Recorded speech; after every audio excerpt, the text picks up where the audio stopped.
तीनों कृषि कानून आखिर वापस हो गए। आप दिन भर से सुन रहे होंगे कि अलग अलग कारण विश्लेषण दिया जा रहा कि क्या कारण रहे हैं जिसके चलते ये कृषि कानून वापस किए गए, लेकिन हमारा भी अपना कुछ एक आकलन है जिसके बारे में 5 की बात में आपसे चर्चा करना चाहता हूं। सबसे बड़ा है पश्चिमी उत्तर प्रदेश, जहां पर कि 3 महीने बाद चुनाव है। बीजेपी का अपना फीडबैक आ रहा था कि वहां पर जमीन पर हालात ठीक नहीं है और ये एक बड़ा कारण रहा जिसके चलते बीजेपी ने फैसला किया है वहां पर हालात जमीन पर बदल रहे हैं। ये बीजेपी को संदेश मिला था और वहां पर यह भी बीजेपी को पता लगा था कि अभी तक जो 3 चुनाव होते आए हैं 2014, 17 और 19 में, वहां पर बीजेपी को बड़ा समर्थन चुनाव में मिला था, लेकिन अब धीरे धीरे करके इसमें हालात में तब्दीली आ रही थी। तब आप जानते हैं कि जाट नेता अजीत सिंह, जो कि कद्दावर जाट नेता है, वो भी अपना चुनाव हार गए थे। लेकिन अब क्या हो रहा है, अब सरकार ने जो सख्ती की है किसान आंदोलन को लेकर, उससे जाट जो है वो नाराज बताए जा रहे थे और साथ ही जो तमाम नेताओं के बयान जिस तरह से आए इसमें किसान आंदोलन को बदनाम करने की कोशिश की गई, उससे भी जाट नाराज थे। और राकेश टिकैत, जो कि कद्दावर जाट नेता है, वो आंदोलन का चेहरा बन गए। वैसे तो इन कानूनों का पश्चिमी उत्तर प्रदेश में असर नहीं था, लेकिन वहां पर गन्ने का एक बड़ा मुद्दा रहता है। योगी सरकार ने अपनी ओर से गन्ने का समर्थन मूल्य भी बढ़ाया था, लेकिन किसान इस बात को लेकर ज्यादा आहत थे कि किस तरह से अपमान किया गया है किसानों का। और जब टिकैत की महापंचायतें हुई हैं, विपक्ष ने भी उनको समर्थन दिया है और उसमें भारी जन सैलाब उमड़ा था। और आप जानते हैं कि जो दंगे हुए थे वहां पर पश्चिमी उत्तर प्रदेश में, उसमें जाट मुसलमान एकता टूटी थी जिसका फायदा बीजेपी को मिला था, लेकिन किसान आंदोलन के चलते ये एकता फिर से बनने लगी थी। और साथ ही बीजेपी को यह भी डर था कि अगर चुनाव प्रचार के लिए पश्चिमी उत्तर प्रदेश में उसके नेता जाते हैं तो कोई हरियाणा जैसा हाल उनका ना हो, जहां पर कि लगातार विरोध हो रहा है।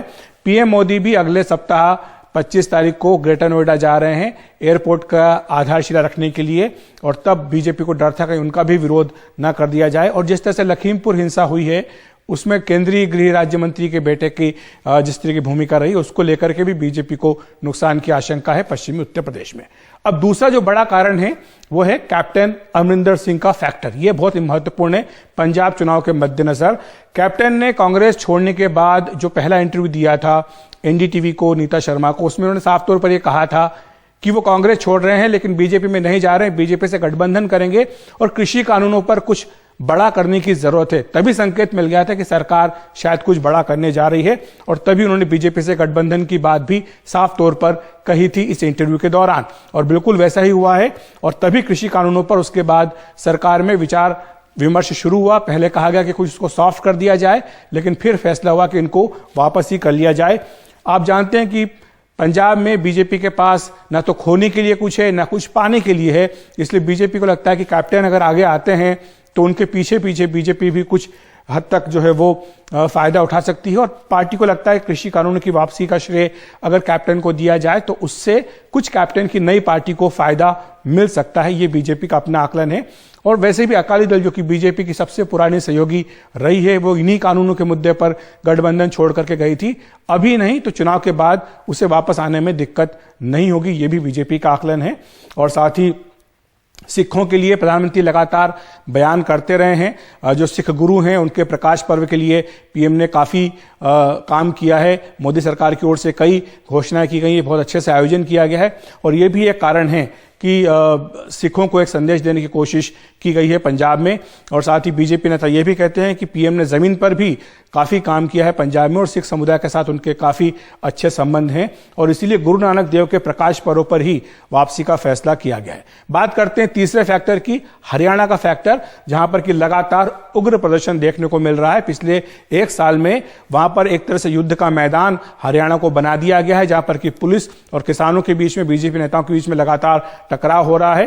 राज्य भर में बीजेपी नेताओं की शामत है, कहीं उनके कपड़े फाड़े जा रहे हैं, कहीं उनको सभाएं करने से रोका जा रहा है और इसलिए राजनीतिक कार्यक्रम करना बीजेपी के लिए मुश्किल होता जा रहा है हरियाणा में। यह भी एक बड़ा कारण है। दुष्यंत चौटाला, जो कि ताकतवर जाट नेता हैं, जो कि सरकार में शामिल है, उप मुख्यमंत्री हैं, उनका भी लगातार दबाव था कि आपको कृषि कानूनों पर कुछ फैसला करना पड़ेगा ताकि जो जाट नाराज है उनको साथ लिया जा सके। ये चौटाला का भी दबाव था। और सड़कें जिस तरह से बंद हैं दिल्ली बॉर्डर पर, उससे भी न सिर्फ दिल्ली के बल्कि हरियाणा के लोग भी परेशान, उनके रोजगार छिन रहे हैं। ये भी एक बड़ा कारण है जिसके चलते फैसला किया गया है। चौथा कारण जो है प्रधानमंत्री की अपनी छवि को धक्का। बीजेपी लगातार ये कोशिश कर रही है। पहले कहा गया कि किसानों की आमदनी जो है उसको दोगुना किया जाएगा, उसके लिए कई कदम उठाए गए, लेकिन किसान आंदोलन में पीएम पर सीधे हमले हुए हैं। पीएम की किसान विरोधी छवि बनाने की कोशिश पिछले एक साल में की गई, जो बीजेपी को जाहिर सी बात है कि रास नहीं आ रही है। प्रधानमंत्री के पुतले जलाए गए, उनके खिलाफ नारे लगाए गए और ये बीजेपी को बहुत ही कह सकते हैं कि बुरा लगा है। संघ और बीजेपी के भीतर भी आवाजें उठी। संघ के जो पुराने महासचिव हैं भैया जोशी, उन्होंने सार्वजनिक रूप से कहा कि किसान आंदोलन को लंबा नहीं चलने देना चाहिए। बीजेपी के वरुण गांधी हो, चौधरी वीरेंद्र सिंह हो, सत्यपाल मलिक, राज्यपाल, ये तमाम नेता किसान आंदोलन के समर्थन में आवाज उठाते रहे और अब इसमें आंदोलन में महंगाई और बेरोजगारी जैसे मुद्दे भी जुड़ने लगे, जो सरकार के लिए दिक्कत खड़ी कर रहे थे। और वैसे भी एक जो कानून वापस आज किए हैं, यह भी पीएम की छवि के लिए धक्का है, क्योंकि इससे पहले भूमि अधिग्रहण कानून भी सरकार वापस कर चुकी है और जिस तरह से सीए को लेकर के अभी तक नियम नहीं बनाए गए, यह भी पीएम मोदी की छवि के लिए धक्का है। और पीएम मोदी की छवि इस तरह से बनाई गई थी कि वो कठोर फैसला करते हैं, धारा 370 का मामला हो या फिर सर्जिकल स्ट्राइक हो, चाहे नोटबंदी हो, लेकिन जिस तरह से आज ये कानून वापस हुआ, यह भी एक तरह से पीएम मोदी की छवि के लिए धक्का माना जा रहा है। एक जो दूसरा कारण है, पांचवा कारण, वो है राष्ट्रीय सुरक्षा का, क्योंकि यह आंदोलन आगे चल के बड़ी समस्या बन सकता था। ये बीजेपी नेताओं का अपना आकलन है, उनका यह मानना है। वो ये कहते हैं कि इसमें देश विरोधी और अलगाववादी ताकतें फायदा उठाने की फिराक में थी। वो ये भी अपने इस बात के समर्थन में कहते हैं कि 26 जनवरी पर लाल किले की जिस तरह की हिंसा हुई, यह इसका एक उदाहरण है कि कैसे अलगाववादी ताकतें इसका फायदा उठाना चाहती थी। कैप्टन अमरिंदर सिंह ने भी कांग्रेस छोड़ने के बाद गृहमंत्री अमित शाह से मुलाकात की थी और राष्ट्रीय सुरक्षा पर किस तरह का असर पड़ सकता है इस आंदोलन के चलते, उसे लेकर एक प्रेजेंटेशन भी गृहमंत्री को दिया था। सबसे आखिर में कारण गतिरोध न टूटना, क्योंकि लगातार बातचीत हो रही थी। 20 बार से ज्यादा बार सरकार और किसानों के बीच में बातचीत हुई, लेकिन कोई समझौता नहीं हो पाया। मामला सुप्रीम कोर्ट में भी पहुंचा। सुप्रीम कोर्ट ने इस मामले को लेकर के समिति भी बनाई, लेकिन इसके बावजूद गतिरोध जो था वो बरकरार रहा और कानून मुलतवी करने का प्रस्ताव भी सरकार ने दिया था 2 साल तक, लेकिन किसानों ने उसे ठुकरा दिया। उसके बाद सरकार के पास कोई चारा नहीं बचा था सिवाय इसके कि इसको वापस किया जाए। हालांकि बीजेपी कहती है कि यह गलत है कि चुनाव के डर के कारण कानून वापस लिए गए हैं। उनका यह कहना है कि इस कानून के बनने के बाद से जितने चुनाव हुए उसमें बीजेपी को कामयाबी मिली है। उनका दावा है कि असम में फिर से पार्टी ने सरकार बनाई, पश्चिम बंगाल में उनकी सीटें 3 से बढ़कर 77 हो गई। पुडुचेरी की अगर बात करें तो वहां पर उन्होंने गठबंधन की सरकार बनाई है और साथ ही वो ये भी दावा करते हैं कि उसके बाद से जितने उपचुनाव, निगम चुनाव, जिला परिषद के चुनाव, स्वायत्त परिषद के चुनाव हुए, इन तमाम में बीजेपी को कामयाबी हासिल हुई है। तो बीजेपी कहती है कि चुनाव के डर से कानून वापस लेने की बात सरासर गलत है। तो ये कुल मिलाकर के विश्लेषण है कि क्यों ये 3 कृषि कानून जो कि बीजेपी के लिए सिरदर्द बन गए थे पिछले 1 साल से, इन्हें वापस करने का फैसला किया गया।